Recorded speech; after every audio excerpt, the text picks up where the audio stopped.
பிள்ளைங்களும் போய் தெரிஞ்சவங்க பக்கத்துல இருக்க எல்லார் வீட்லயும் பெரிய பெரிய பாத்திரமா கேட்டு வாங்கிட்டு வந்து உள்ளக்க கதவு பூட்டிட்டு அந்த குட்டியா இருக்க குடத்துல இருக்கிற எண்ணெயை தூக்கி இதுல ஊத்துனா என்ன ஆகும்?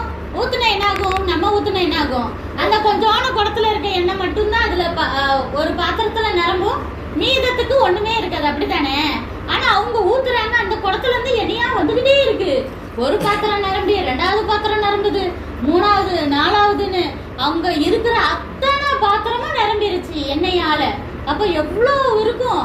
அப்புறம் அவங்க அம்மா சொல்றாங்க, அந்த பையனோட அம்மா, இன்னொரு பாத்திரத்தை எடுத்துட்டு வா அப்படின்னு சொல்றாங்க. இல்லம்மா, நம்ம இவ்வளவுதான் பாத்திரம் எல்லாத்தையும் வாங்கிட்டு வந்தோம், அந்த பாத்திரம் ஃபுல்லா தீந்துருச்சு அப்படின்னு சொல்லவும் அந்த ஆயில் அப்படியே வலியுறது நின்றுச்சு.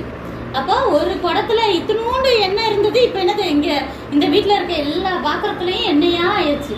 அப்ப அவ போய் என்ன சொல்றா, எலிசாட்ட போய் சொல்றா, நீங்க சொன்ன மாதிரி நான் ஊத்துனேன், நிறைய எண்ணெயா வந்துருச்சு அப்படின்னு சொல்லும் போது எலிசா சொல்றாரு, நீ வித்து